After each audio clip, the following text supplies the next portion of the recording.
welcome back. You are listening to Ex Post Watcho. My name is Ilana. I'm here with my friend Jason. How are you today, Jason? I'm doing great. Great. And so, as always, we're going to watch a movie from our past, see if it holds up. This is a movie from my past that I love.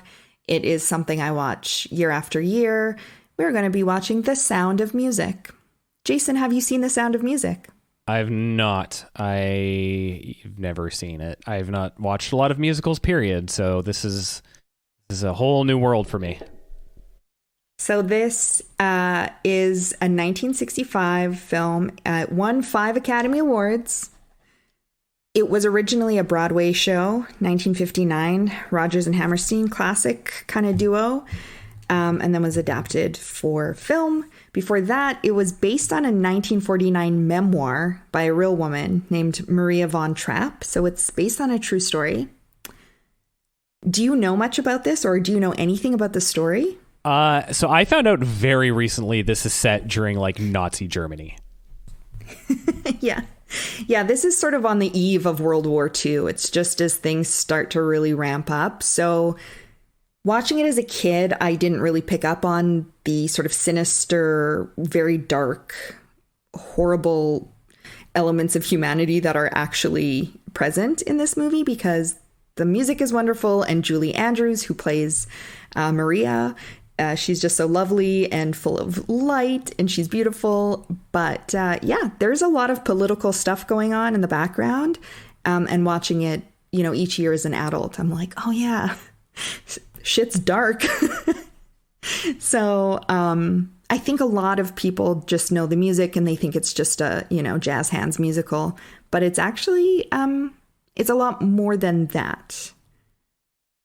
I'm really, really, really curious to see what your reaction to this movie is going to be, because as much as I say that and as much as I hope you'll latch onto that part of the movie, there is a lot of really wholesome family singing in this movie as well. And you're quite open-minded about these movies, but I think of all the things we've watched that you haven't seen before, this is the one I'm least confident you are going to be like, I really liked it.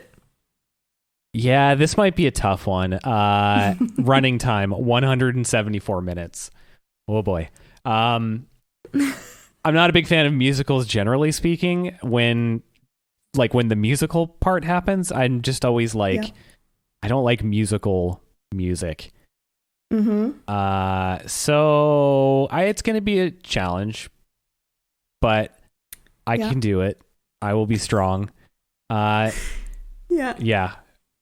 It's a long one. This is why we're both off work this coming week, which is why I was really hoping we could do it this week, because it is an investment. I thought this was going to be like 90 minutes. I did not realize it was that long. This is like an epic. It's like a Bollywood tale. Movie. Those things are like 5 hours. I think you might appreciate some of the music. Some of it, I'm not sure you're going to latch onto, but some of it I think you'll be maybe pleasantly surprised by. And some of it you may actually recognize just from pop culture and stuff like that. Yeah, definitely. I've heard some of those songs, and yeah, that'll be familiar. Cool. This movie had a $8 million budget. It made $286 million. Holy shit. It's wonderful. It's my grandfather's favorite movie. It's one of my mom's favorite movies. It's one of my favorite musicals. I wouldn't call myself a musical person necessarily, but I think this one is really beautiful. I think it's a beautiful story.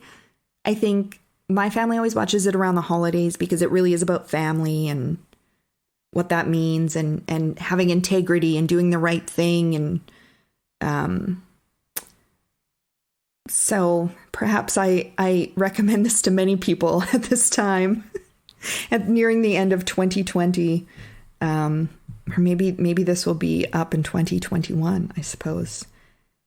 But a good way to ring in the new year, I think. I feel like I'm going to cry at some point. These are my predictions going into this. I'm going to cry at some point. I can tell there's something in here hiding. I don't know. Maybe you will. Maybe you will. I think it's interesting though that it is based on a true story. Like I don't know exactly how much is super accurate, but the general premise is it's real, man, which I think makes it hit a little bit harder when you're looking at the political side of the storyline and that sort of story that's happening within the family. You know, I mean, look, basically Maria's trying to decide if she should become a nun, like do it for realsies. She goes off to become governess to the Von Trapp children. Shenanigans ensue. I thought you were going to say she had to decide if she was going to become a Nazi. And I was like, wow, if that's the conflict of this film, that's bold. There are some decisions around that in this movie. Oh, like shit. There's some serious heavy stuff. It's kind of wrapped in this little bow of a musical, but there's real stuff happening. So I hope, like I said, that will keep you invested in this and interested in this. But again, I'm really curious to see what your reaction is after you do watch it, because this one may be the most difficult for you of all that we've watched. I think. I hope not, but that would be my prediction. That sounds like a challenge. All right. So shall we go and watch The Sound of Music? I'm going to be so good at watching this movie. You're going to be blown away by how much I like it. I hope so. Okay, cool. So go watch it. Jason's gonna be such a good boy watching this, and we'll be back in a minute. Okay, welcome back. We have just watched The Sound of Music, Jason, for the very first time. I cannot wait to hear what your opinion of this movie is. So, Jason, how was your viewing experience of The Sound of Music? I gotta say, I came away from it extremely positive. I actually really, really liked it. I wasn't expecting that. It's a 3-hour movie, and I watched the whole thing in one sitting, which, like, there's movies I like that I don't do that with, that I'm like, no, we're 2 hours in, I'm taking a break. And this one gave us an intermission, and I was like, no, I need to see where this goes. Yeah, it was really good. I enjoyed it a lot. I like the characters. I think that's, what this movie is. The music's fine. It's good. I don't know. I'm not a huge musical guy, so that kind of doesn't do much for me either way. But I mean, it was good music, for what it was. Like I wasn't bored during the music scenes. Yeah, it was good. I liked it. I'm doing a little like Liesel wee on the inside, because I was so scared you were going to be like, this movie is so boring, I couldn't even make it through. I know I kind of hyped it up like there's sinister, evil stuff going on in the background and it's political, but there wasn't as much of it as like I recalled from my last viewing. So like partway through, I was like, oh no, is Jason still at this? I hope he is. So I'm thrilled that you enjoyed it, because it is quite a long movie. It's not everyone's cup of tea. I mean, of course, as I mentioned, this is one of my favorites. I loved watching it. It makes me so happy. I laugh, I cry. But I'm a little bit surprised that your viewing experience was so positive, but I'm glad.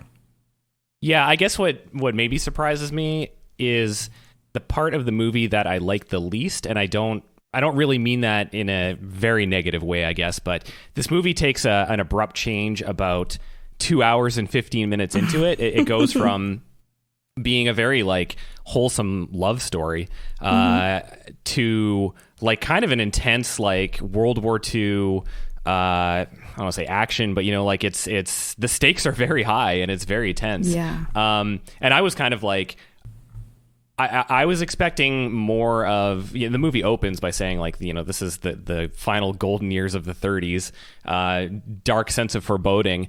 I was surprised at how much that was kind of like in the background or really downplayed. It just kind of comes up for bits and pieces throughout. And then by the end, it's like literally just like, oh, it's real now. And then it becomes a totally different movie. Yeah. Yeah, there's that point. They get married and it's very sweet. And like, you could end the movie there, really. But then they're like, they just cut immediately to a Nazi flag and soldiers marching. It's very like, yeah, it is quite abrupt, and it's very dark until the end of the movie. But we start off with Maria, the problem child, little baby nun. She's missing from the Abbey, singing in the hills of Austria. She just can't stop singing. She's always late for things because she's singing. Yeah, that's why I was late for this podcast recording today. I was just singing. I couldn't stop. You were running in a field. Yeah. For a hill. A hill. The hills are alive with the sound of music.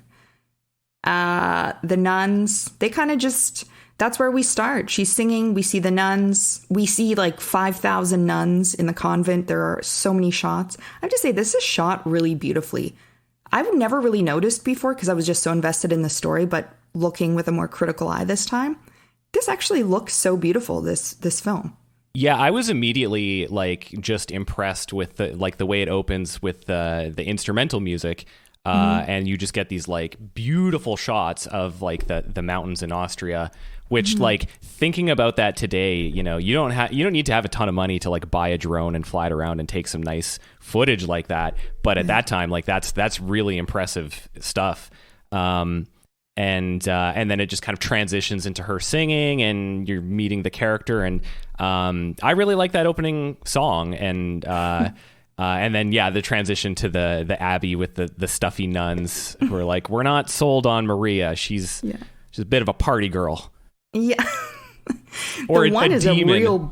a demon, as the real bitchy nun says. There's one that's really advocating against Maria being, I don't know, confirmed as a nun officially. Nunnified. I don't know nunnified. I don't know the official language around that. But the other one is kind of like, you know, it's a little devil and angel on the I don't know, Mother Superior maybe on her shoulders. And yeah, they sing Maria. I love this song. It's so cute. It's quite funny also. I think it's this movie's very charming, and I think that really comes through in these musical scenes. And also with Maria, like Julie Andrews as Maria is so great. So they're singing this song, and I love that moment. She kind of comes running through the Abbey, and she just looks at them, and she's like, "Oh, yeah, I fucked up," and she walks away. Oops. It's cute. So yeah, then Maria gets called into the principal's office, and the nun's like, "I don't know if this is the path for you, Maria. Maybe you need to take some time to look inward and reflect." She and sends Maria's her like, on a Rumspringa. That's true. Yeah, Maria's like, "I'm sorry, I can't help talking and sharing my opinions and my thoughts. It's horrible. I'm so sorry." Poor Maria. So she gets sent away to be a governess at the Von Trapp family home for a while. We don't know exactly what time of year this is, but they say September, and she's like, "Till September." So it's clearly a while. We learn that they've gone through 12 governesses already within the past couple of years. The mom died. There are 7 kids. And she's like, oh no. But then she's like, you know what'll pick me up? A song. And she sings another song. One of my favorite moments in this movie where she sings, "I Have Confidence." She goes hard on this song. Yeah, I like this because she alternates between like, I'm going to fucking do it. Like, she's really confident and I'm going to go there and I'm going to do this and they'll respect me. And then she just like the next verse just immediately deflates and is like, I can't fucking do this, which is like a feeling I think lots of people can identify with. Mm-hmm. And yeah. I wouldn't call it like physical comedy. It's not like there's like one moment where she kind of like where she walks through the bus door and her umbrella or whatever she's holding like gets in the way. No, her guitar case. That was a little physical comedy moment. Mary Poppins. Sorry. Right. It's the same actress, which I didn't realize because I haven't seen Mary Poppins in 5,000 years. God. Yeah, she's carrying a giant Mary Poppins style bag, so I can see why your brain went to umbrella. Right. Yeah. Okay. That makes sense. Yeah. She looks like a real hipster girl, though. She's like in her little natural cotton blend wholesome dress and a hat, and she's got a guitar case and, I'm a and an freegan. embroidered. Yeah, I found this outfit in the dumpster. Exactly. But I like her like physical performance in that scene. Like the way she's kind of dancing and moving around is very like, I don't know, it's amusing. Like it's not funny, but it's entertaining and like charming and carefree, and I liked it a lot. Yeah, I agree. I think it really gives us a sense of who Maria is. Like, she's supposed to be so young and so naive at this point, really. And she really does go on quite the journey and grows quite a lot. Like, she doesn't really have a purpose here, and she's kind of not carefree, I guess, but like she's not got her feet steady on the ground at this point.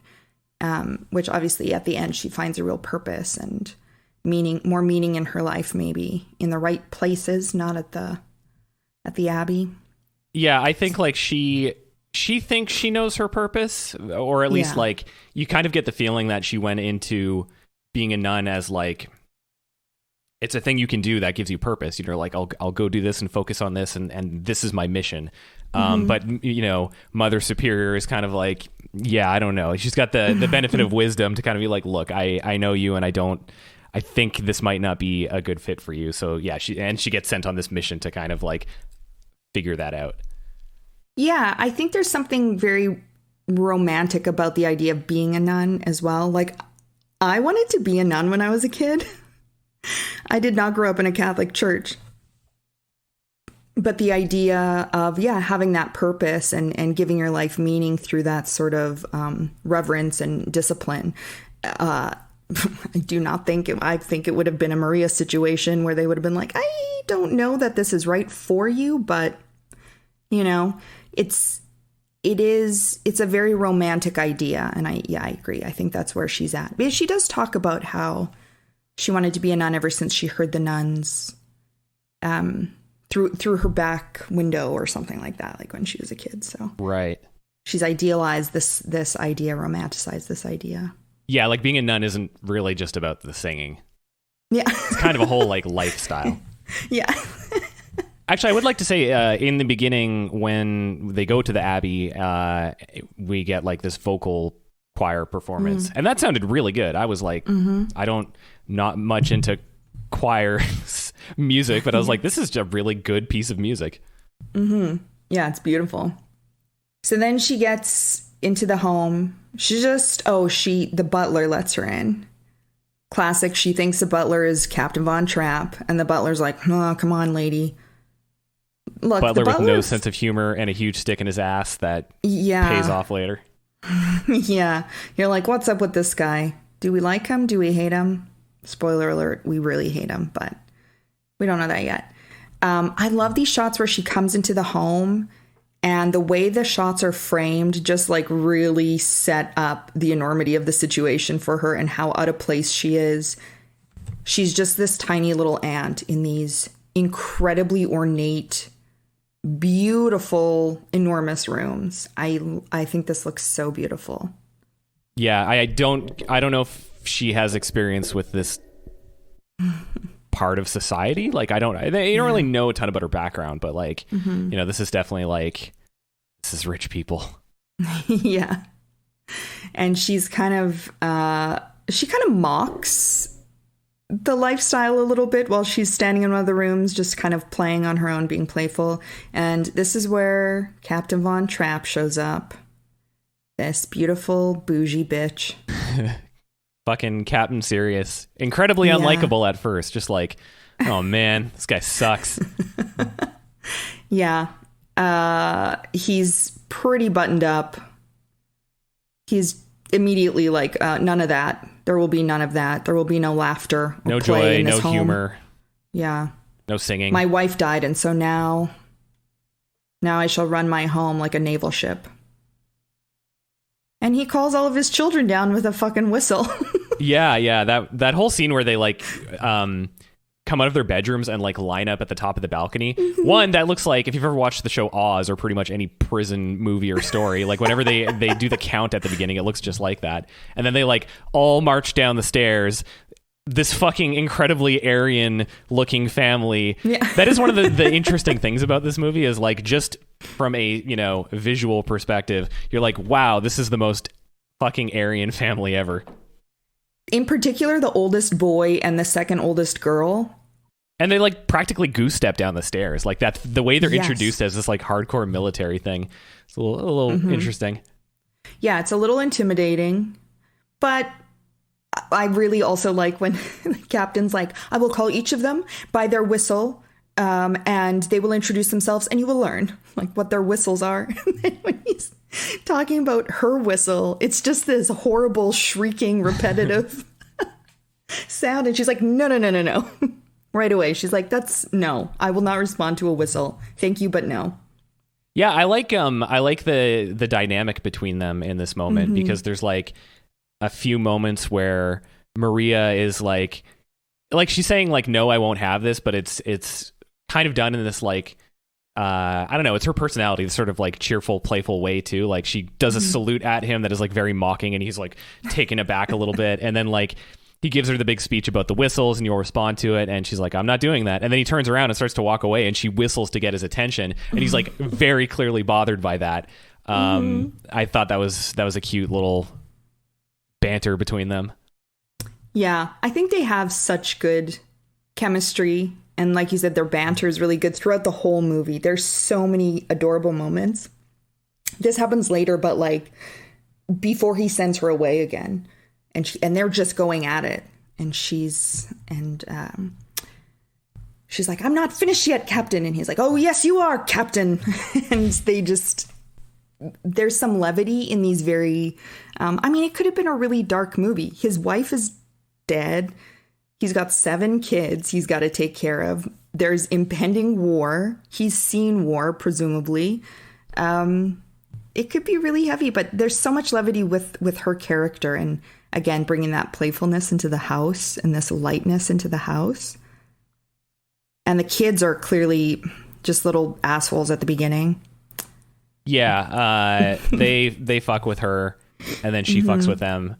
I love that. That was good. Yeah, so like the dinner scene, they stick a frog in her pocket and she's like, "Blah," and then at the dinner scene, like she's trying to win them over by showing them like, you can trust me, I'm on your side. I understand your dad's a hard ass. I'm cool. So she's like not selling them out. She's like, oh, they did this nice thing for me. But also like by doing that, she's just sort of like kind of lording over them that like, I could get you in trouble right now. Like I know what I'm doing here. And maybe also guilt tripping them for what they did. Like you wanted me to feel special. I was nervous and you did this thing for me. Just sort of like, by the way, this is how this felt for me.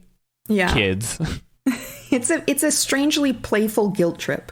It is, yeah. And it's like they all start crying, but it's funny. It's hilarious. I love that scene. It's so funny. And because they also put in a pine cone, some sort of sharp tree thing on her. I think it was a big pine cone. On her chair. The most enormous pine cone. I guess that's how they grow in Austria.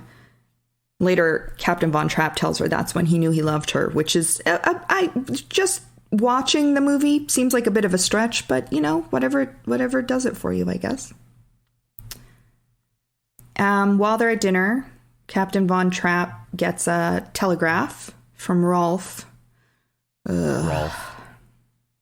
So Liesel immediately perks up, the eldest daughter. She runs outside. I have to return some videotapes. They go and they have a little dance, a little song and dance, 16 going on 17. One of the lines, you need someone older and wiser telling you what to do. Excuse me, Rolf? I mean, how dare you? I think that is clearly meant to be funny because she's 16 and he is 17. I don't know. Anyway, I love their dance. Look, if you're going to problematize Rolf here. Yeah, it's not his. Like, he's just all around awful. Yeah, that's definitely not his most horrendous trait. He's definitely got a real pudgy Nazi face. I shouldn't say pudgy. For some reason in my head after I watched this movie, I was like remembering it, and I substituted whatever the actor was with Jesse Plemons. He's the guy who looks like Matt Damon, but is not Matt Damon. He was on Breaking Bad. I didn't watch Breaking Bad. Okay, well, anyway, yeah, he's got a real Nazi face. Yeah, he does, right from the get-go. I really do like the scene, though. Before you know he's a piece of shit, there's something charming about this scene. It's like primo, young, stupid love kind of vibes. Yeah, he's not... At this point in the movie, you don't... There's really nothing bad about him. Like, that kind of starts to come a little bit later. Yeah, so the scene is just like two kids that are like, yeah, we're in love. It's very sweet. I love Liesel at the end. She runs out in the rain and whee! It's definitely how you feel when you're young and in love and you don't know better. And we kind of get the first hints at the impending Nazi bullshit. He kind of lets go that there's a certain military official in town or something like that. And he's like, oh, but don't tell your dad.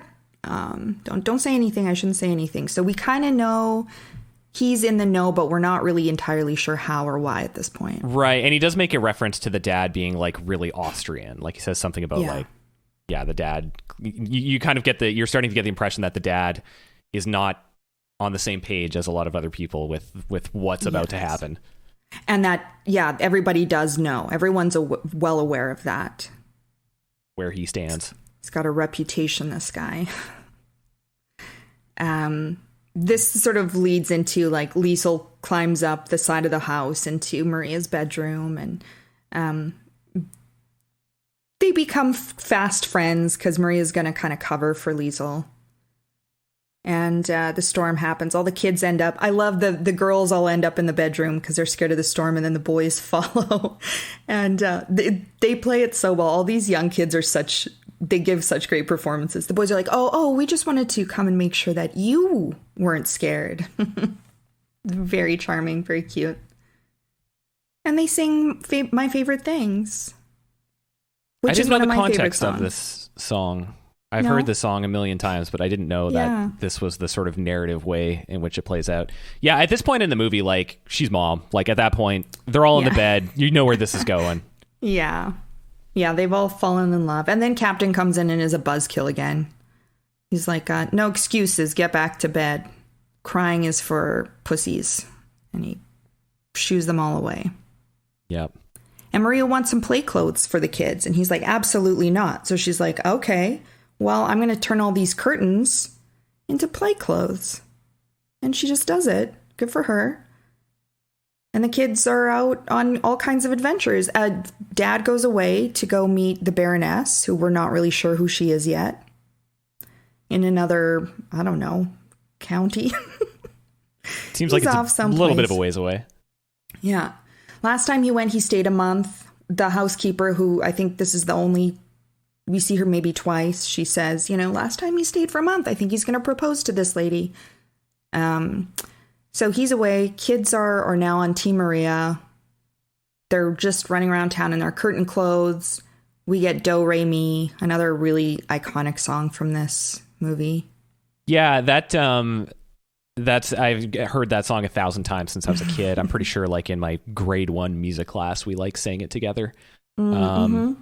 I was really kind of impressed. This is a nice visual moment in the movie because you get them like they're running in the hills, and so you've got lots of like nice outdoor footage, and then they're going through the town, and it's just this like beautiful European looking town. Mm-hmm. We don't really have much of that in Canada, especially where you and I live. Everything looks like it was built in 1982, so it's all boring. Mm-hmm. Yeah, that's really true. Like I was thinking of that when Maria was first leaving the Abbey.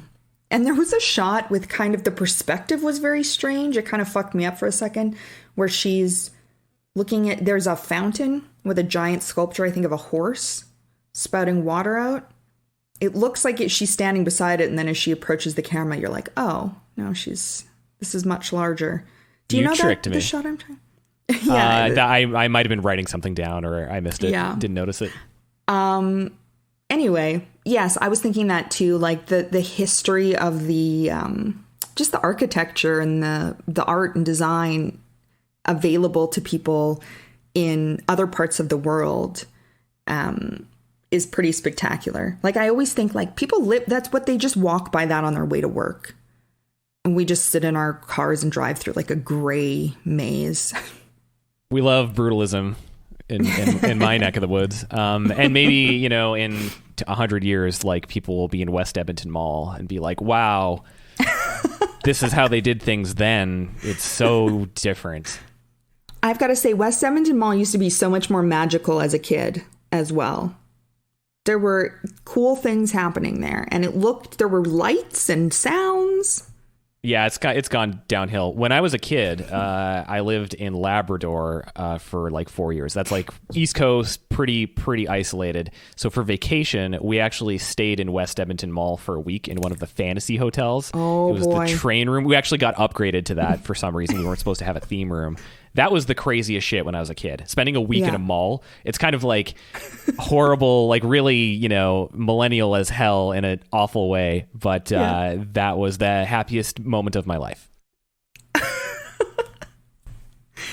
Wow. That has nothing to do with The Sound of Music, but... Yeah, it was a treat. Look, we're talking about joy. These kids are full of joy. They're seeing things... I don't get the impression these kids are on these outings previous to Maria showing up. Yeah, they seemed like they were stuck inside all day having to read books about military history. Yeah. Memorizing whistle calls. This shot where they're all in the trees and the captain drives by, he's got the Baroness and Uncle Max in the car. And these kids are just going wild in the trees, and the Baroness is like, oh, what's this? And he's like, oh, just local urchins. The local riffraff. Yeah, it's so sweet. And then they come by in their boat, which has way too many people in it. That was just irresponsible of Maria to put that many kids in such a tiny little hunk of wood. Yeah, could you even film a scene like that today? There'd be like 12 scuba divers on site. Not in the 60s. You could just go hog wild. Oh, I don't want to skip over the scene before that with the Baroness and the captain, kind of the first time we see them interact together. Oh, you're making a yuck face. I don't like, it's so weird. They're like flirting, but it's real weird. Yeah, but I think that's their relationship. Like, I actually really liked this dynamic between them and their kind of like narrative journey together. Because this scene really, like, yeah, it is what you're saying. They're flirty. It's interesting because you as the viewer are sort of seeing Georg, his personality for the first time. And like, you know, he's like, hey, he's like a charming guy, you know, like he's funny. He seems cool. But she's like, she kind of has him pegged already, because she says like, you're a different person when you're here than when you're at home, and maybe you're like running away from memories, you know, like she can tell something's fucked up with him. And he's not, I don't know if she knows he hasn't quite figured things out with his kids yet or what, but that something about their relationship is like perhaps a bit of a rebound situation. Also, I find this very, well, she keeps saying like, oh, she's kind of desperate. Like, she wants a man. And she's like, I have all this money. You can have all my money. But I feel kind of bad for her. I guess I talked about this a little bit when we talked about Legends of the Fall, about some women are a little more confined by societal structure and expectations than others. And I feel like the Baroness, as much as we kind of want to hate her, when I was a kid, I thought she was like the villain of this movie. Like, she seemed awful. Now you know, as a grown woman, she's much more sympathetic. You understand where she's coming from. You really feel for her, and she's charming herself. The actress gives a great performance as well. But it's almost heartbreaking because you see her wanting to be what later on, especially as she notices that he's in love with Maria, the Baroness could never be that. Like, she could never be that free, and she could never be that playful and be who maybe she wants to be or would be without these expectations. So I find that interesting as well, because I think that really plays into their dynamic, especially when there's this sort of love. It's not really a love triangle. I guess it is. Oh, that is a love triangle. Call it that. It feels weird to call it that. Maria's so innocent and she's not really not that she's not a willing participant. She's just not sure what's up. Yeah, like, I mean, there's later scenes where it becomes kind of clear to everybody what's going on. But like she's in love with him. It's happening. Yeah, I think, like, I guess in terms of the structures, Max does make a line at one point about, or says something about, like, you've got a lot of money, marry this guy, and then you keep the money within the family. You know what I mean? Like, it kind of tells you something about, like, if she could she just go out and meet some guy, some random guy, some working class dude and marry him? Probably not. Like, she kind of is going to be stuck within these structures, and, like, her options may be limited. And I think she is a very sympathetic character. Like, when she shows up, maybe not in this initial scene, but, like, certainly when she shows up to the house and meets the family and stuff like that, like, it's very clear. You can see that she's picking up on what's going on between the captain and Maria. And I was wondering, like, how villainy is this going to get? Like, and I was really pleasantly surprised with how much not a villain she is. Like, she kind of does bad things, you could say, like, or she sends Maria away, and that's clearly, like, a bit Machiavellian, or she's doing it. Right. She's got an objective there. But that's kind of about it in terms of, like, really, malignant things. Mostly you're just like, she really likes this guy. She wants to get married to him. She's invested a lot in this, like, you can watch it as the viewer and be like, love is love. The love needs to happen. Not you. You're not the one he loves. Go away. But, like, from her perspective, it's, like, brutal, like, to go through that whole experience. So I like that she wasn't like Cruella de Vil, and, like, even when she is a little bit like, she gets a little bit catty, but, like, it's so understandable. And then at the end, or later on towards the end, like, when they do kind of have their talk with each other, I found that really nice, I guess. Like, it was sort of like, I don't know, if you've ever, like, broken up with someone and you've reached that point where you can just, like, be honest with each other, and you're like, look, this is not, and then you just kind of are both like, okay, you resolve the tension, go apart amicably, that kind of thing. Like, it's I don't know, maturity is involved. I'm rambling here. No, you're not rambling. I think it's interesting. I find that both of these relationships are quite mature. Like, they're grown-ups, and they're all dealing with this in a very mature way. Even, like, when it gets quite romantic, it's quite, like, mature love. Like, it's not this, as my mom said when I watched it with my mom, she's like, this is so romantic, not like the movies these days where he'd have her on the floor by now. It's like, that's true though. They're both really thoughtful, mature, respectful relationships. And I also, at that time, and especially for the rich, again, like, they had, I think, less freedom with who they were going to be paired with.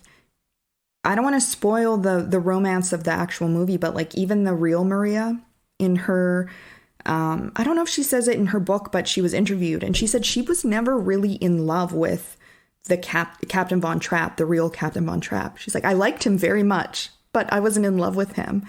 And I think for a lot of people that was enough at that time, because you needed each other. You needed to be paired up.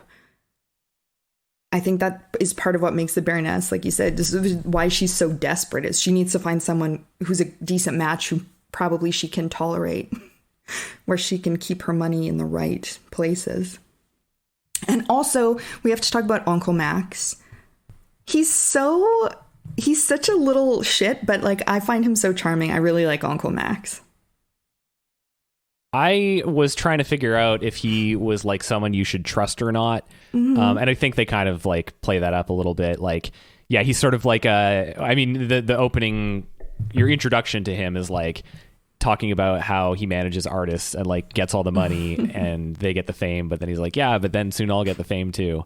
And he's talking about producers like Skrillex who produce the music and get the, no, I'm making a stupid joke here. So you're kind of, like, not totally sure about the guy, and plus, like, with the, the political stuff, he's like, I don't touch politics, Yeah. And the captain kind of calls him out on that at one point. Is like, I don't know about you, man. Yeah. I think I like Max because I think he is he's ambivalent. Like you don't know. And he doesn't really stand for anything except for his own well-being. He's very selfish, but he does sort of, he redeems that at the end if you've been kind of on the other side of who he is. Somebody a few years ago put online, like, why did none of us know Uncle Max was gay when we were growing up? And I told my mom about that, and we were watching the scene. She's like, oh, I don't know. And then, like, maybe is he? Like, is that what is implied? And then him and the Baroness get very close, and they have this little, like... He's like, tell me all the details. Friend. Like, yeah. Kind of stereotypical gay best friend chat. So, anyway, just something that I thought was interesting that may or may not be true, but I can see it. I mean, we never see Max with anybody. He's kind of got more unconventional vibes for the times. He certainly does have kind of a John Waters vibe. Openly gay at that time. Oh, John Waters vibe. Maybe that's why I like him so much. Anyway, we're not sure he's gay, but he could be. Okay, yeah, so the Baroness and Captain are flirting. Oh, he's like, excuse me, kids, get the fuck back in the house. Dry yourselves off. How embarrassing. Then this is when... This is like big... so much happens here. Yeah, there's a big kind of conversation between the captain and Maria. Because he's basically like, hey, I told you, no fun. Serious only. And she's like, fuck you. And she basically reams him out about his kids and is like, hey, asshole, connect with your kids. They're dying for it. Yeah. And he's like, you shut the fuck up. You get out of here. And then we hear the kids singing. So, okay, earlier you brought up that she says, blah, blah, captain, and then he calls her captain. Mm-hmm. I interpreted that as his brain, like, actually thinking he was in the military for a second. Like, he was, like actually referring to her by a rank. But he was a captain, so that actually might not make sense. I interpreted it as him just getting so flustered and frustrated, you know, because there's so much back and forth here, and it's just this sort of moment of levity that ends their bickering. Well, I think he got flustered and then, like, misspoke. Like, his brain switched to military for a second, because he looks kind of taken aback once he said it, like, oops. Mm-hmm. Yeah. How could he make a mistake also? For shame. He's perfect. And yeah, the kids start singing, and he goes and watches the kids singing, and he starts singing. I lost it. This is such a touching moment where he's opening his heart again, and the lyrics actually say, I'll sing once more. This is such a big turning point for him. Where he also, I think this is the first time he embraces the kids. They all hug in this moment, I believe. This is the first time he's showing them, like, any affection in this movie. Yeah. And Maria's kind of creeping around the corner, still wet as, you know, shit. And he sees her run by to go pack her bags because he has told her to leave. And he mans up and he apologizes and owns up to his mistakes and thanks her. And it's quite a beautiful moment, I think, and a huge turning point for him and their relationship and his relationship with his children. I really find this scene really moving. Yeah, I predicted in the intro that I might cry at one moment, and I will admit I did kind of, like, get a little emotional during this part. Yeah. Yeah, he really does, like, a total 180, you know, like, it's kind of like the thing you were hoping for, like that, because you know, I think when you see him with the Baroness earlier, that was the first moment where I'm like, okay, this guy's an actual person, you know, like there is something there, and he basically, the combination of getting yelled at and seeing his kids sing, you know, really really gets to him, and it just kind of like he has a breakthrough, and then for the rest of the movie, he's like the perfect man. Yeah. Well, even before this, I think we missed these. I think this happens prior to this. But I don't want to skip over him. Like when you mentioned that he's talking to Max, and Max is sort of like, I'm not into politics. And the captain gets very frustrated with him. And he's like, he's like, I just can't help it. And he's like, you must help it. Like, he's like, you can't be wishy-washy on this. You can't ride the line. You have to take a stand. And then the Baroness he's kind of lost in his thought. And she's like, where are you right now? And he's like, in a world that is disappearing, I'm afraid. And so I think those are the first moments as well that we sort of see the weight of what is about to happen. That's sitting with him and his, it's not just the fact that his wife is gone and he doesn't know how to connect with his kids. And it's also this responsibility and expectation of him that is looming. That's really scary. And it comes because Rolf again shows up throwing rocks at Liesel's window, and the captain catches him, and Rolf like freaks out and he gets stressed out and then just salutes Hitler. Drops a hard HH out of nowhere. I was not expecting that. I was like, Jesus, Rolf. Yeah, and you can tell Captain not super impressed by that. Mm-hmm. Yeah, I mean, there is like the sort of foreboding that like is kind of subtle the way it's presented in the movie. Like it's not. I was expecting it to be a bit more, I guess, I don't know, beat you over the head with like. Well, I didn't realize that this movie was like literally the transition from like pre-Nazi. It's the Anschluss. Like it's that exact moment. I thought it was like already going to be kind of like the Nazis are here, so it would be a bit more, I don't know, I guess like intense or obvious. But the way it's actually played out is it's a lot more subtle. Like it's just like people are kind of talking about it here and there, and you're sort of seeing Rolf kind of transition into a new role. And then by the time it actually does happen, like I was almost sort of lulled into a false sense of security. Like I was just like, okay, well, this movie has been 2 hours and 15 minutes and there's not been any Nazis yet. So like I kind of feel my brain isn't really thinking like it's going to turn into that. And then it's just like fucking smash Nazis. Like they really do just go right into it. And then it just completely becomes a different thing. Yeah. Which I think is quite clever in a way. I mean, I know that this movie is very romanticized. It's the story of like Maria and the captain. And then it kind of moves into this love story. Like he even says before he sings Edelweiss at the end, like this is a love story. This is a love song to Austria. Right. But it's interesting how it's so,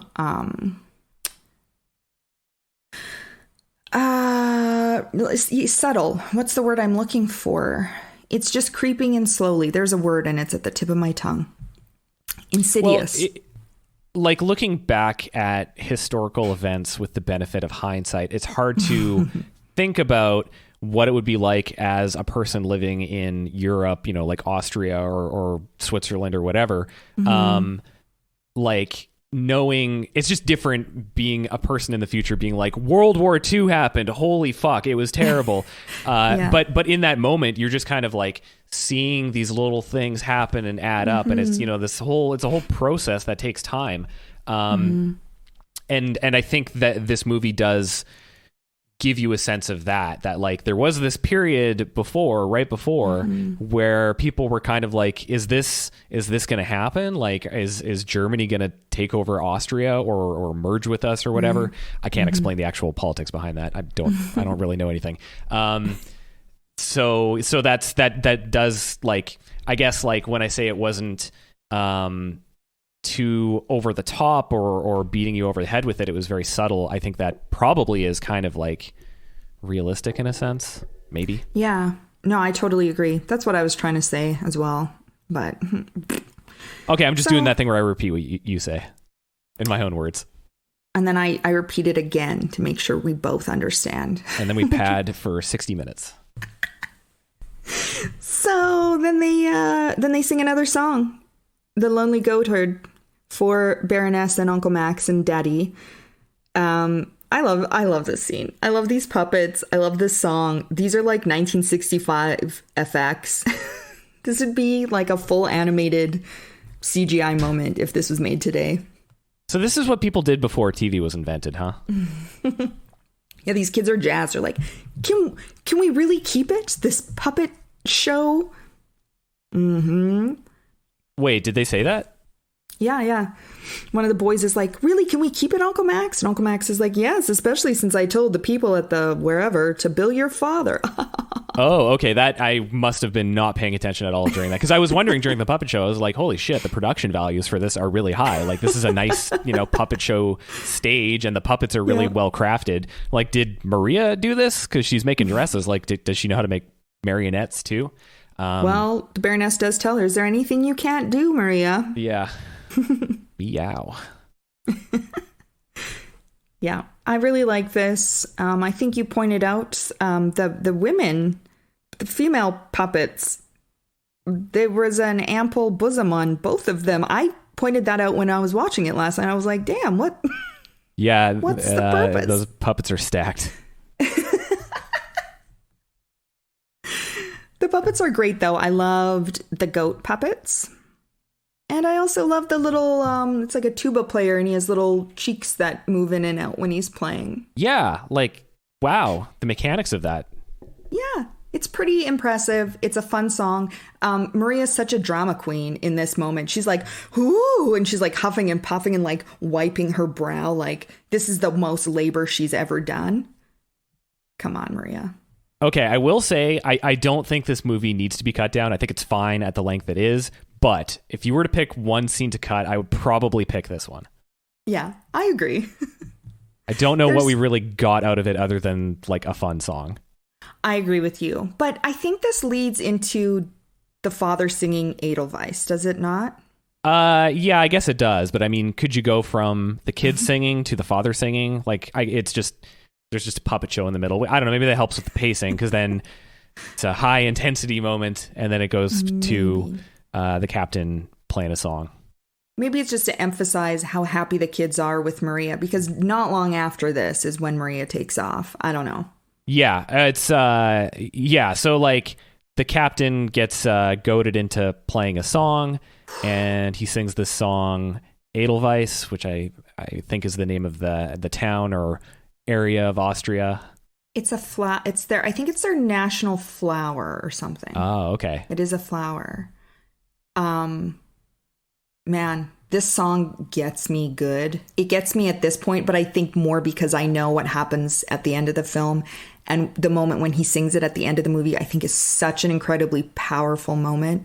So knowing what the build is in this moment.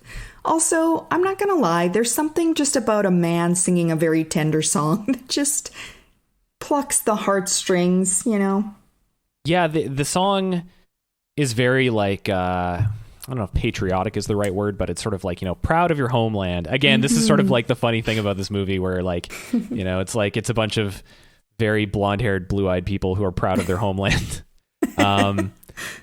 And as he's playing and singing, you see the Baroness observing Maria, observing the captain, and like she's just like, uh-oh, like she's now she's starting to know what's up here, even if other parties involved don't.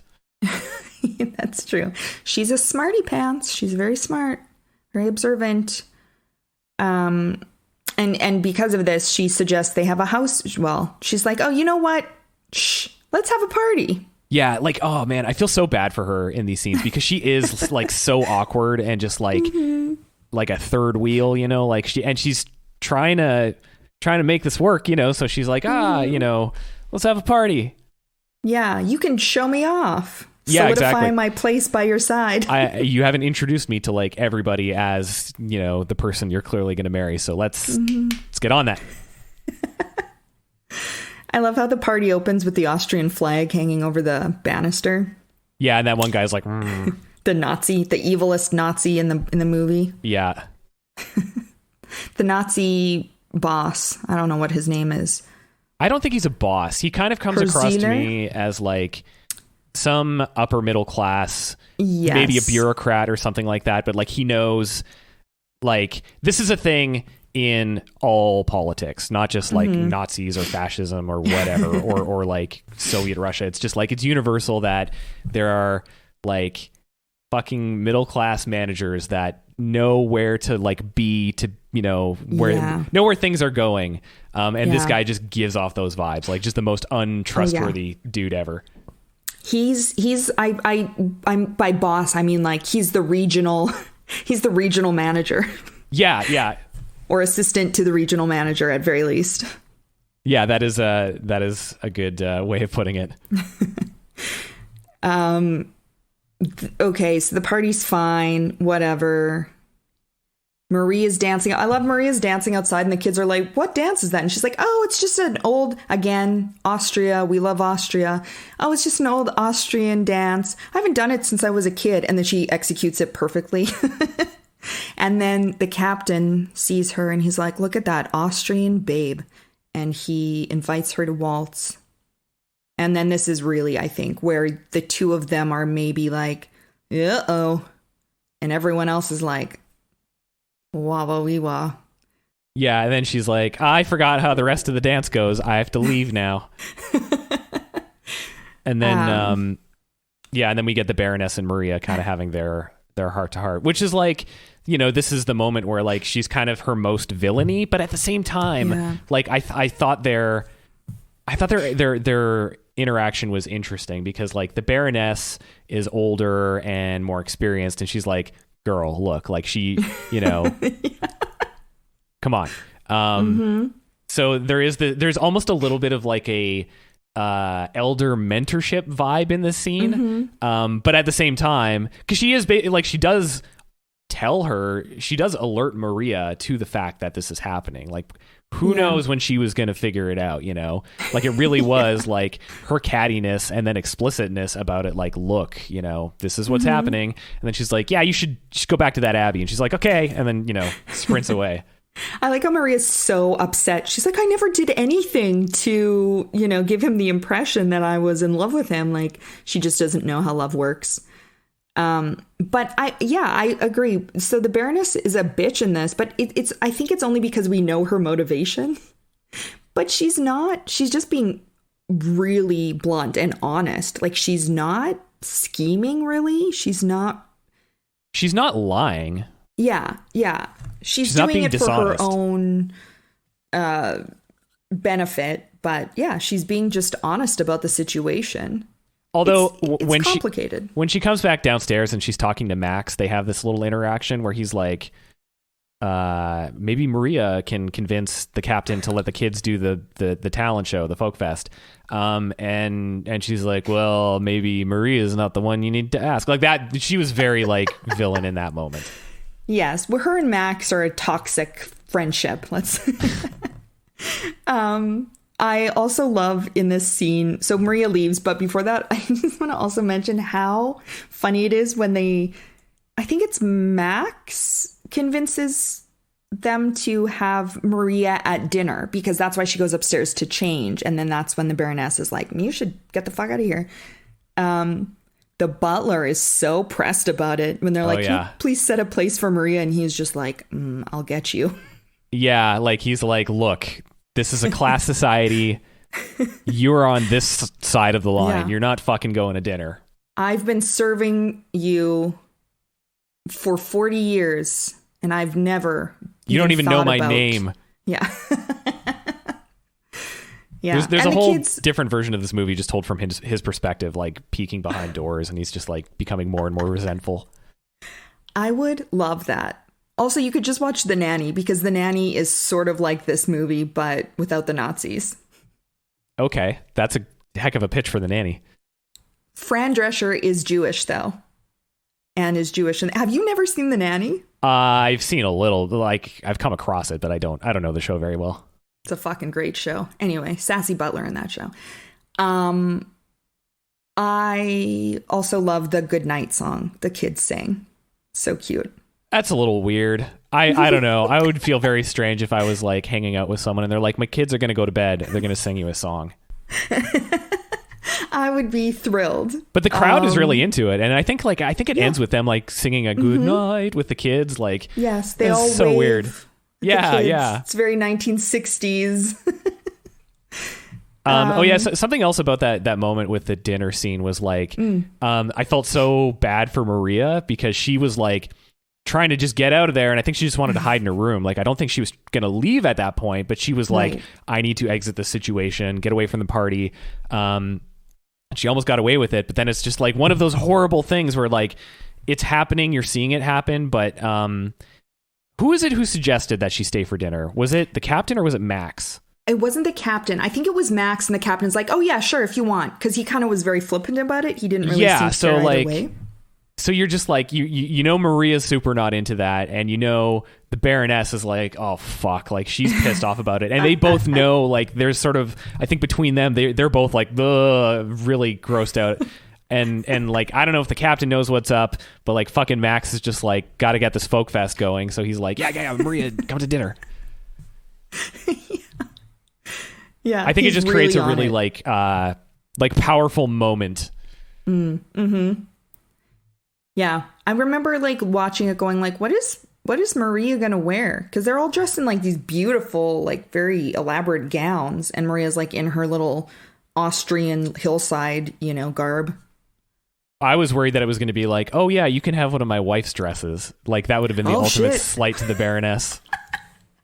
And it fits perfectly. And she walks down and everyone's like, oh, and there's a moment in the real close up of the captain. We're zoomed in. And he's like, has hearts in his eyes and his tongue falls out of his mouth. And then the Baroness grabs howling. A bottle and just fucking smashes it on the table and charges Maria. All right. So Quentin Tarantino, sound of music. So then this is when the intermission is. It's Maria leaving the home. And then we get, a proper intermission, real old style intermission. Yeah, that was interesting. I think this is the first movie I've watched that has had an intermission. Yeah, I've seen a couple. I think the other one that I can remember is Giant, the James Dean, Elizabeth Taylor, Rock Hudson movie. It's a Western. It's a good one. Anyway, that's neither here nor there. So the Baroness is going to be Mumsy. Oh, yeah, all of this is horrible. This is horrible. The part where they're like playing the ball game with her and they're all miserable and she's miserable and they're like, she can't do it right. And they're like fucking with her at the same time. She's so funny in this scene. Like her reactions are spot on. She's like recoiling from the ball because they're psyching her out, pretending to throw the ball at her. And then Daddy makes the official announcement, like, we're not going to need a new governess because you're going to have a new mom. And they're all like barfing in their mouth. Yeah, that's the thing that is like, I guess feels a little old timey about this movie. I don't know how families work today, but like the whole like this person is your mom now. Like that's the nightmare scenario when you're a kid. If you're like, your parents get separated and then someone new comes in. I feel like most media today, anytime there's like the new parent comes in, they're just like, hey, I'm not your dad. I'm Uncle Rick. I'm a cool guy. Whereas this one is more like, yeah, this lady that you clearly don't like, she's your mom now. Yeah. And they're forced to give her kisses and they just line up and it's just horribly painful to watch. And the Baroness is like, oh God. And the kids are like, oh God. And the dad is like, just do it. Just play along, kids. And there's like the whole thing about the lemonade. Like they're just like, I got this lemonade. Like that was like, that felt real. This scene, like I think why I like this so much is because I've not been in this situation, but I've been in like weird dating situations or just whatever where you're just like, it's just fucking awkward and you're like, I don't know if this is at all a good idea, but we're just going to try and plow through this and see what happens. And you have these horrible, awkward moments of like, I made lemonade. Ooh, I love lemonade. Let's talk about the lemonade for a minute. And, we can do this. Yeah. Yeah, it is just all around an incredibly uncomfortable moment. They sing that song again, and it's just like the most sad, lifeless version. The kids aren't having it. They've been taught to stand their ground by Maria. And they're like, fuck this bitch. We're going to the Abbey. So then they go to the Abbey to find Maria. Who's just like hiding. Yeah, she won't talk to anyone. She feels awful. I love that she's like almost like giving confession to the like Mother Superior or whatever. I don't think that's what she is, but the elder nun. And she just sounds so full of guilt and shame for literally like doing nothing, just existing as a human. It is a confession. Woman. Yeah. I think Mother Superior is like, she says like something about like, can I just confess all this to you? And she's like, if it'll make you feel better. Yeah. Yeah. I think she said something about forgiveness as well. And like, basically, as soon as Maria starts talking, Mother knows what's up. She's like, oh, girl, climb that mountain. Wink. It's a nice moment. It's actually not pervy. It's really sweet. And she is like, I love this moment actually where she's like, you know, being married to God is not the only way to be married, or, you know, loving God is not the only way to serve God as a nun. Like you can serve God and live by these ideals and your beliefs in other ways. And you love this man, you know, go get that D, girl. Yeah. And she does. She's really, it's interesting because the nuns are like, I don't know, there's not this thing of like, you're meant to be here and do this, and I'm going to be the evil, angry old nun who like chastises you into doing this. They're just like they're very reasonable and supportive. You know, they're like, look, you wanted to do this. That's cool. But like, clearly we don't think it's a good fit for you. And you've got this whole other thing going on. Like, you should go do that. You should not feel guilty about it. Like, there's nothing wrong with that. Yeah. And they're like, look, we're nuns, but we're not blind. We've seen Captain Von Trapp in the square. Yeah. We've seen him in that suit. I think it's a sweet moment. And obviously the first time Maria really acknowledges, probably not realizes, but really fully acknowledges that she really does love Captain Von Trapp. I'm getting breathless just thinking of how romantic these two are. Okay, so the kids come back from the Abbey, and I just really love this brief moment that they have with their dad that sort of establishes what the relationship with him is like now, where it's less tyrannical, where he's interrogating them and they're all lying to him. And I love, they're like, what kind of berries were you? We were all picking berries. What kind? Blueberries. Blueberries aren't in season. Oh, they were strawberries, but they got so cold they turned blue. And we ate them all. Like, well, if you ate them all, you don't need your dinner. I'll go tell the housekeeper not to worry about it. It's just such a sweet, charming moment with all of them. Yeah, it's like he knows they're lying and he's going to kind of punish them for it, but he's like just messing with them a little bit too. Yeah. He's taking a page out of Maria's book. Yeah. It's very sweet. And then Maria's back. Uh-oh. If you're the Baroness. Yeah, she's like, so at this point, like, do you think Maria, I at this point, I'm pretty sure she's like, I love this guy. I got to go for this. Like, she knows what's up. And then, like, the minute she gets there, it's like, hey, I'm getting married. Yay! Yeah. It's interesting because he doesn't really play it like he's like, oh, yes, I'm getting married. He's just like completely pushed all of that down, where he doesn't even acknowledge that, like, oh, this woman's back because she's in love with me and I'm in love with her. He's like, oh, hi, Maria. Nice to see you. Nice that you can still take care of the kids.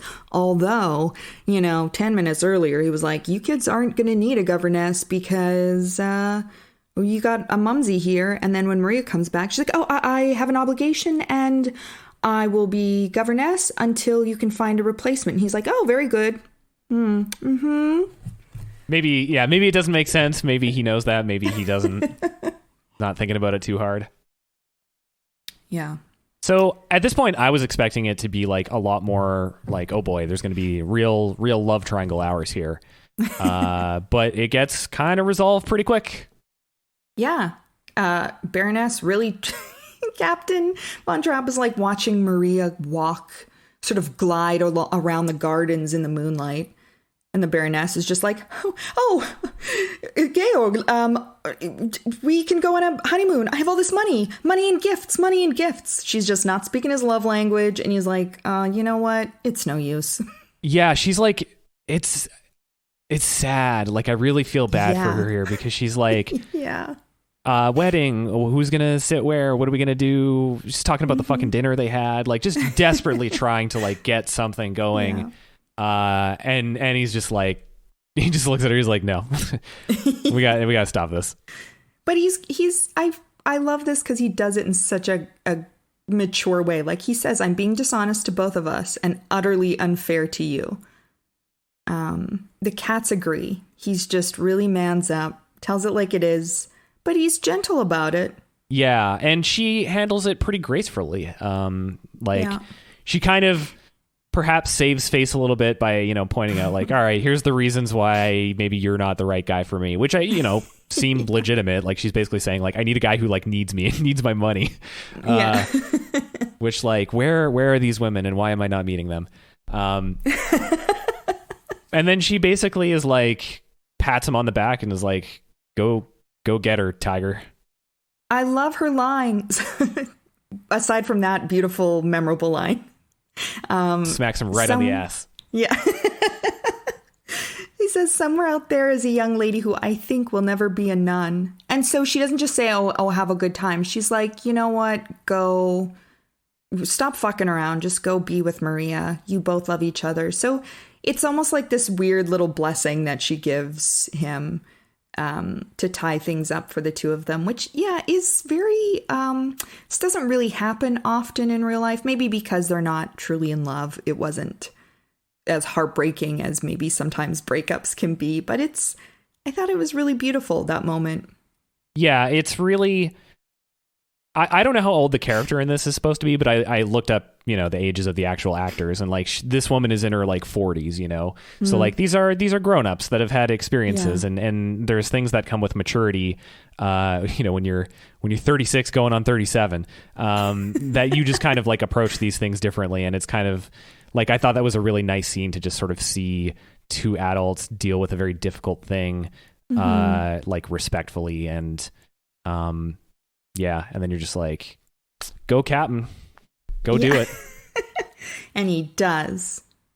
Oh boy, I love this scene. This was more romantic than, like, I watched it and felt it was more romantic than I ever had in previous viewings. And I don't know if it's because I've been in the house for 10 months or what, but I was like fully on board for this.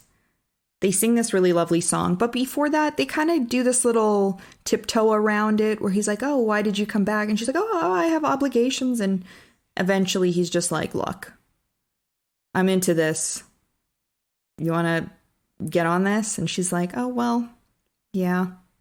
Yeah, it's interesting comparing him in this scene to the early scenes in the movie. Like, this is, maybe the only time you see him a little bit awkward, like he's still very charming and cool, but you can tell he's a little bit like, oh God. He's not sure of himself. Yeah.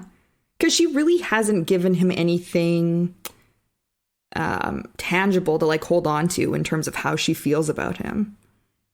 It's really just a gut thing, or just, the Baroness's go get him, tiger line before he goes. Which I think, as somebody who wants a lot of control and is used to being sort of top tier and in control of every situation, that's probably really scary. Good for you, Captain, and you're being vulnerable. So I love this scene. I think it's this scene. I forgot to look this up.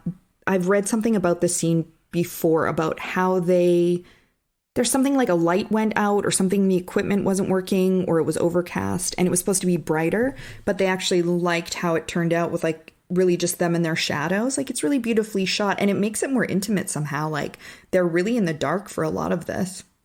That's interesting. Yeah, if that's the case, I would say that's very serendipitous, because like that lighting is very, it's night and they're alone in this. They're in like the gazebo thing, right? Yeah, where Rolf and Liesel were. Yeah, and which is a good contrast to that scene too. Definitely, yeah. You kind of get like young young idiots in love, and then you get grown-ups. Yeah. Yeah, I love this. I love his line. Well, you can't marry someone when you're in love with someone else, can you? I was like squealing watching this. And then asks her who would he ask if he wanted to get permission to ask her to marry him. And then you're like, here we go. And then things really kind of move at a clip at this point. Like Oh, yeah. It's just like wedding, next scene, boom. Nazis. Boom. The wedding, okay, the one thing about the wedding that I noticed is there was people singing, but there weren't actually people singing on screen. And I think that might be the only time in the movie that happens. Like all the other singing is like, there are people singing. I thought that was interesting. They sing Maria again, right? Is that what they're singing? That sounds right, yeah. But they're less judgy about it this time. How do you solve a problem? Get that girl a man. Yeah. Get her married up. Yeah. Beautiful, enormous wedding. She's wearing a beautiful dress. She looks beautiful. Julie Andrews is so beautiful, but she's like very plucky, like she's not supposed to be glamorous or like elegant. I was like, why? Maybe that's why her hair was the way it was. This is some really... I don't know if this is traditional Austrian hair for a woman or if this is like 1960s young English woman. I have Peter Pan. Oh God. And it just looks like somebody's kids took a pair of scissors and was like, give her a bowl cut. Yeah. It's so, anyway, she's beautiful. She's amazing and magical, but I was just like, oh my God, is that to make her look plain? Yeah. I don't know if that was deliberate or not, but it is, because like long hair on women, in my opinion, it tends to look really good and sort of accentuate their like womanliness, you know, whereas like the shorter hair, you kind of lose something there. I mean, you know, it can people can do whatever they want with your hair. It's all great. But like, you know, if you really want to sort of accentuate like a woman being a woman, you know, you give her some long hair. Whereas in this, she's got like, I guess, a kind of masculine or just, you know, plain haircut. Boyish, maybe, but I mean, to just make her less sexualized. Like, she was supposed to be a nun, so like she was wearing the hat the whole time anyway. Like it might make sense that that's what her look was, and I think that's what her, you know, I don't think she's supposed to be she's not supposed to be a sexy character. Definitely, yeah. But I mean, like she's also like the Baroness is like, I wouldn't say she's like super sexualized, but she is like, she's sensual. She's like, she's a lady. Like she's looking like a lady. Yeah, exactly. Yeah. Anyway, I had to say that about her hair. Like I said, she's such a beautiful woman. We all love Julie Andrews. If you don't, you're some kind of a horrible monster from hell. But the hair really got to me this time. I don't know. Do what you want. Live your life. I think short hair is great on women. I used to keep my hair really short when I was younger, and I fucking loved it. Like Winona Ryder, she rocked that for many years. Anyway, some Winona Ryder appreciation we just have to throw into every episode. The Winona Ryder minute. Yeah.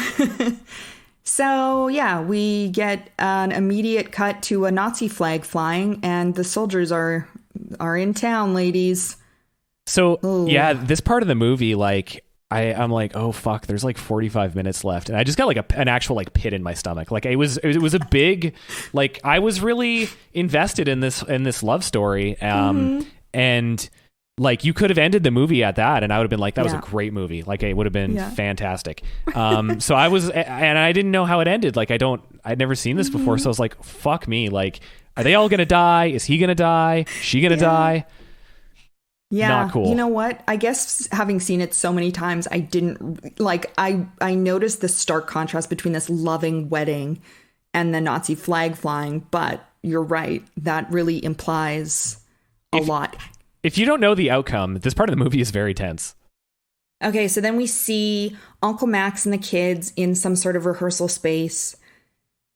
They're clearly rehearsing for the festival that's coming up. Max has clearly just wiggled the kids into that while Captain and Maria are on honeymoon. And we get this dickhead, Zeeler, I think his name is. the mid-level management guy, he comes in and is like, oh, I need to talk to my guy. And he's the only one in town not flying the flag. That dude is like so happy right now. He's like, fuck yeah, I'm the boss. Yeah. I've got authority. Yeah, he's such a prick. And Uncle Max, again, he's like, he salutes, but he's clearly uncomfortable and he's clearly quite ashamed doing it in front of the kids. He's basically like, what the fuck am I going to do? They're on honeymoon. You got to wait till he comes home. I'm not dealing with this mess. He's and dickhead Nazi is like, yeah, we want to keep going with this and that. Austria is the same. He keeps repeating this, and it's so horrifying. It seems so harmless, but it's just truly so sinister and gross and uncomfortable. Yeah. New management. We promise things will be good still. And one of the younger girls, she was like, that man was cranky or whatever. And Uncle Max is like, yeah, a lot of people are unhappy. And she's like, maybe the flag with the black spider makes people nervous. Yeah, that was funny. I've never heard that description before, but that really is like, makes you think of like a Black Widow spider. Yeah. Colors. Ew, we get those at my home. So then Rolf, delivering more bullshit, rude to Liesel. He's revealed to be the full piece of shit that he is. Well, not completely until the very end, but we're there. He's a full Nazi youth at this point. Like, your dad better do what's smart. Yeah, if he knows what's right for him or whatever. Lots of threats. And then, okay, we see a shot of the captain's home, and he pulls down the Nazi flag that has been put up at his house, and he rips it. Honestly, this was almost pornographic. This was very cool and very attractive to see this man ripping up a Nazi flag with his bare hands. Arrgh, like he's ripping That's a phone book. Man.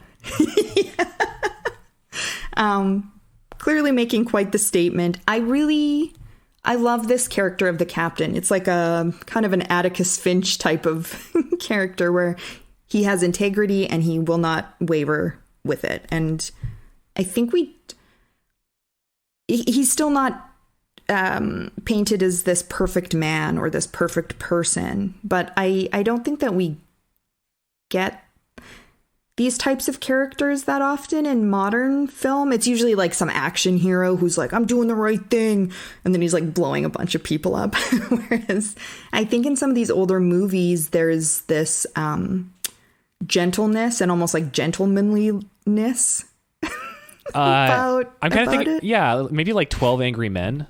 Like, I think that's a movie where like, I can't remember who the main guy is, someone famous. But that's kind of his thing, is he's just like, I've got a principle. I'm going to do the right thing. Everyone's going to hate me for it. And he does it in this like, gentlemanly, fatherly way to these other angry dudes. I don't know. There's something about that really gets me. And I think we really like you can really root for that person and really, I think that's why I get really emotional watching this as well, is because I don't want to like start getting political about like modern day, but it does seem that that's not necessarily something that is valued as much in contemporary society. So I just really gets to me. So yeah, mom and dad are home. They're in love. Maria has maybe some actual mature confidence. She has enough to convince herself so much. She's holding herself a little bit differently. She's, talking to the oldest daughter and giving her life advice. Yeah. You know what? You don't need that Nazi guy.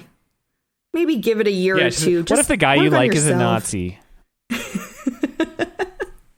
And Lisa's like, you're right. Thanks, Mom. And okay, the line that always gets me when she's like, Mother, can I call you that? I like calling you Mother. Like, oh no, it's so sweet. Little Liesel, who looks like she's 26. Yeah, she's not 16. That's a woman. I confirmed that fact. How old is she in the movie? I think she's like 22 or something like that. Somewhere around there. Yeah. Okay, hold on. Let's do some math. It was made in 1965, and she was born in 1942, so 23. She's striking. Also, whenever she's on screen, I'm like, whoa, Like, her eyes are so blue and her face is so... She looks like a beautiful little bird. She was a model that they plucked out of obscurity for this movie. Well, she must have been a dancer also, because she does a wonderful job. Yeah, Charmaine Carr, however, was a model who worked part-time in a doctor's office and had no ambition to pursue a career as an actress. A friend sent a photo to the director's office she was asked to interview, and they liked her immediately. And she did a really good job, I think. I do too. I think she was great in this. So then Captain gets his letter delivered by Pissface Ralph, and he's requested to accept a commission with the Navy, with the Nazis. And he's like, I don't think so. And they start pushing. They're like, we're gonna, well, and also he's like, Max, we're not performing in this talent show. Like, fuck you. Like, how dare you?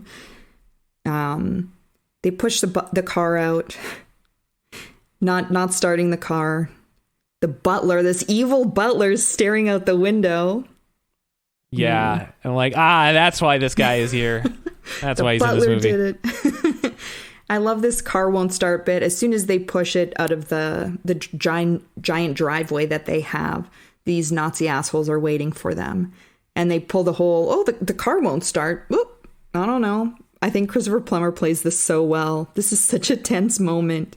Yeah, because you're like, oh, they are fucked. And like, yeah. I think they all kind of know it, but he like manages to talk them out of it. And like, yeah, he just kind of has this like, I don't know, charisma bullshit artist ability to get through that situation.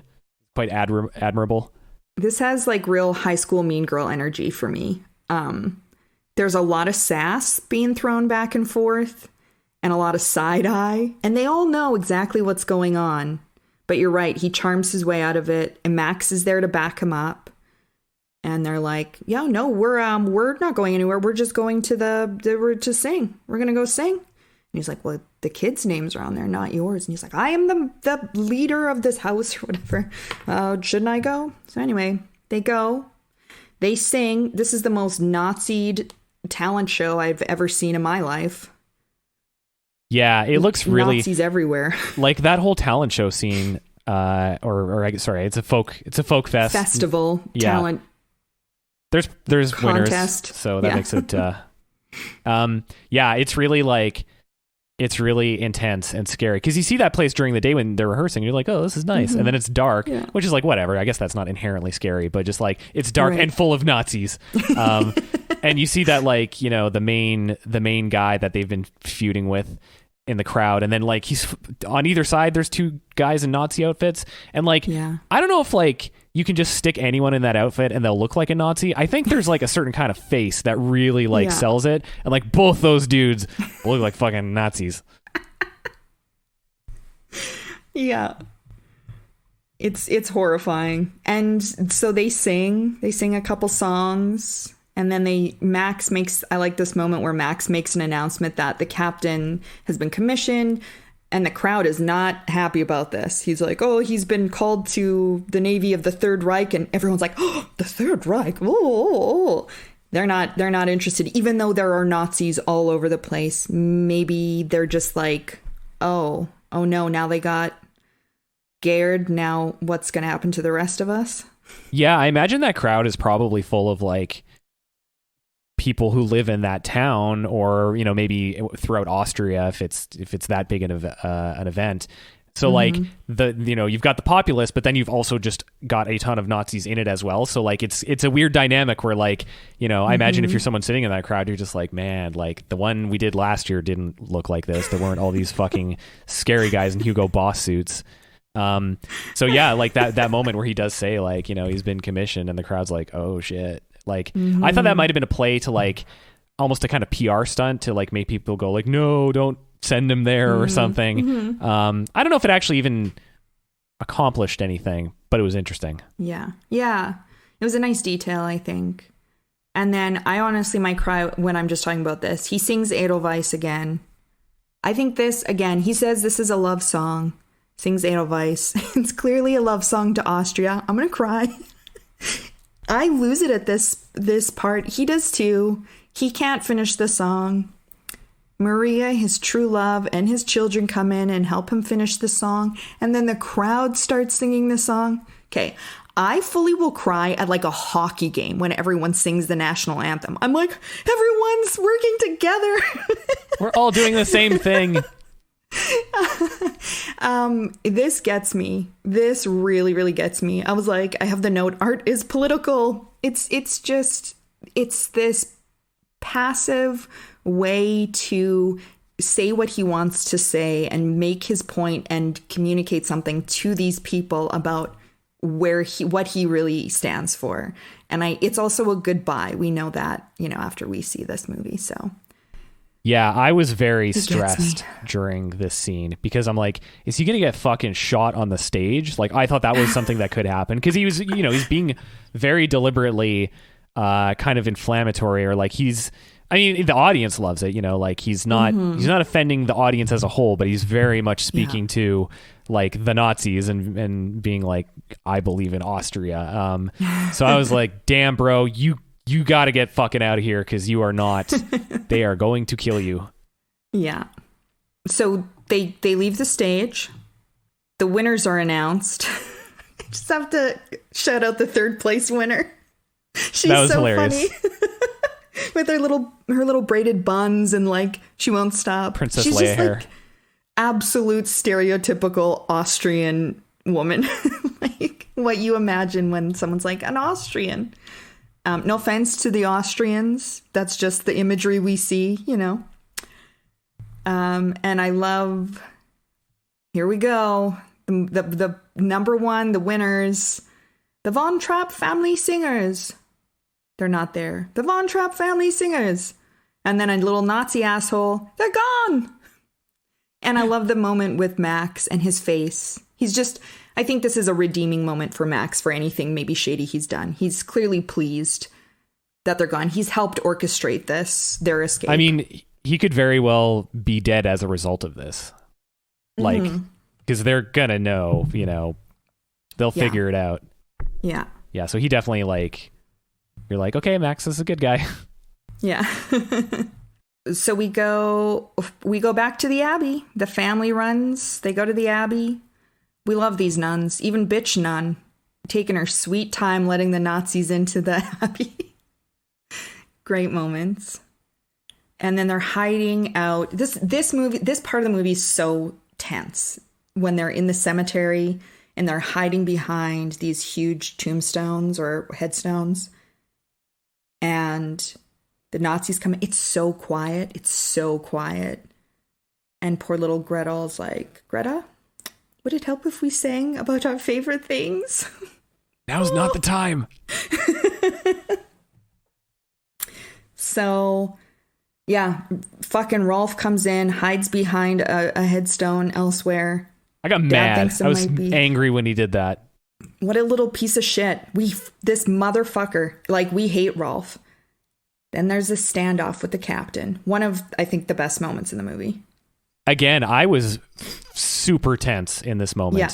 Yeah. Because I was like, a way this movie ends, maybe if you made it today, is he gets shot, he gets killed. And I was like, God damn it. Like, that's almost worse than the whole, I don't know, maybe that doesn't make sense. But like, that is just like, it's so horrible, like you fucking sold me this love story. I got invested. I cried. And now you're going to kill him? Yeah.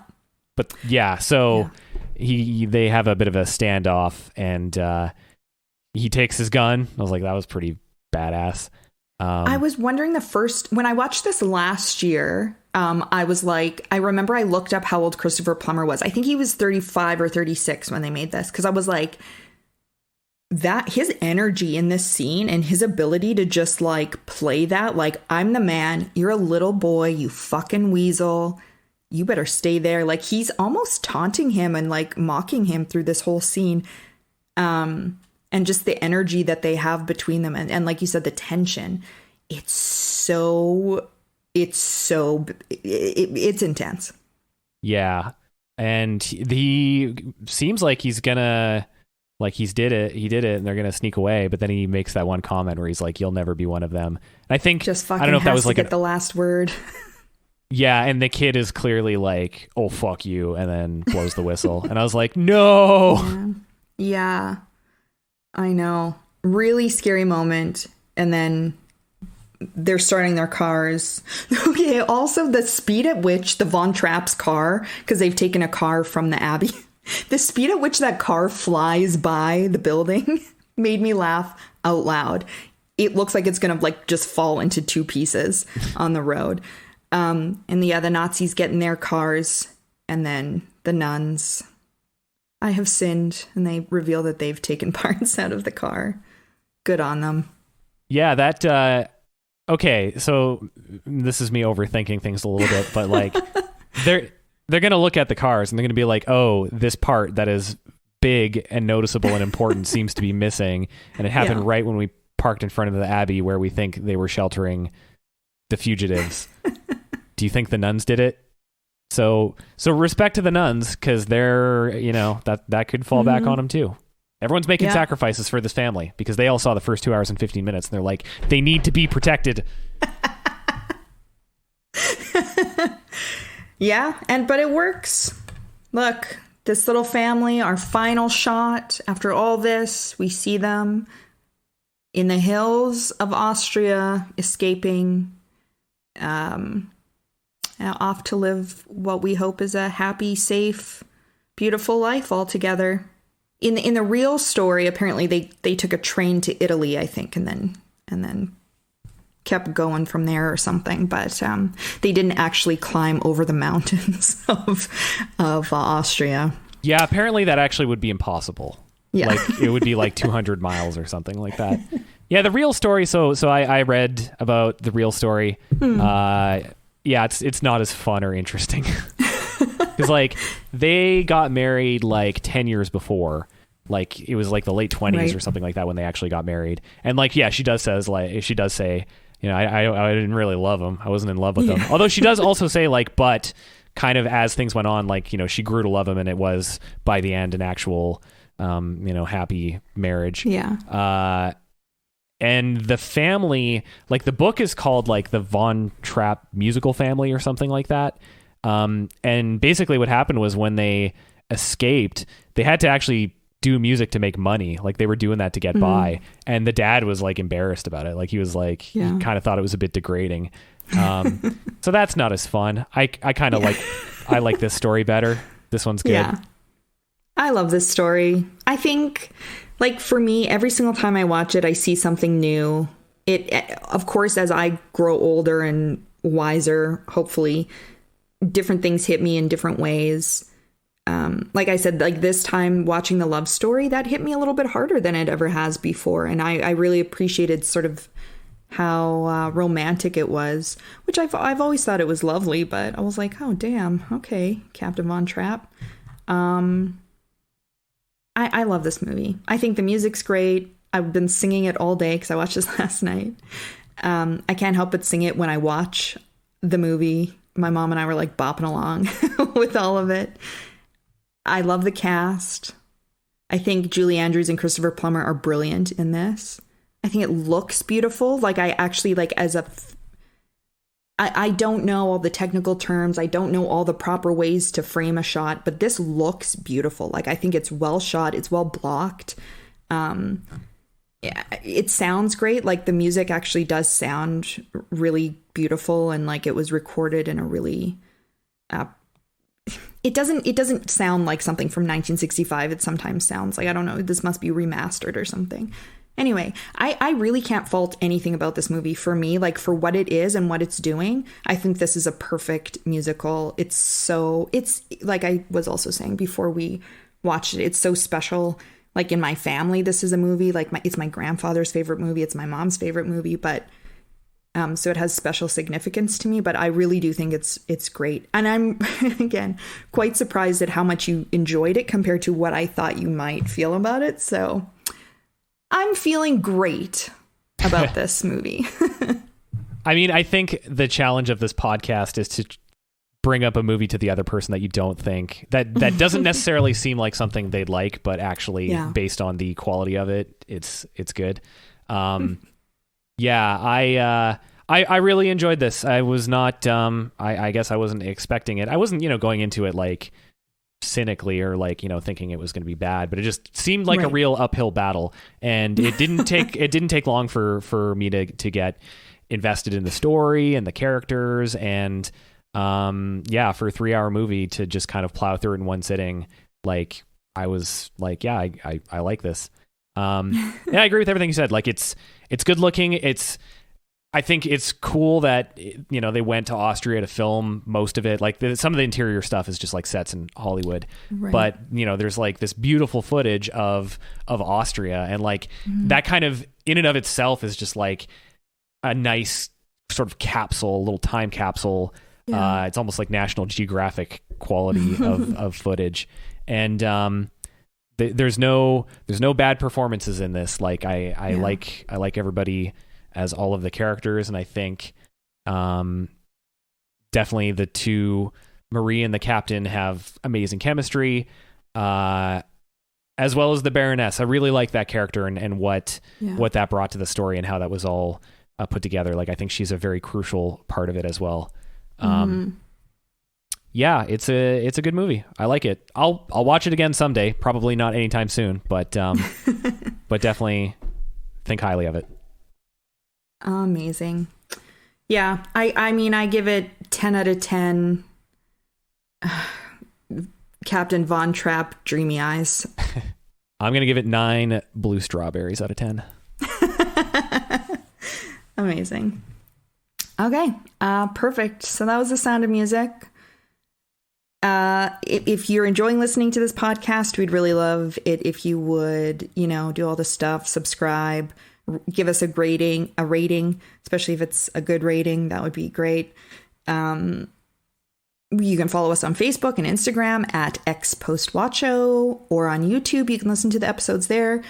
You can email us, xpostwatcho@gmail.com. Next week, we are actually doing a movie that a listener suggested or requested that we do. We will be doing 1989's Batman. Yeah. So go watch Batman and then join us next week while we talk about Batman. Bye.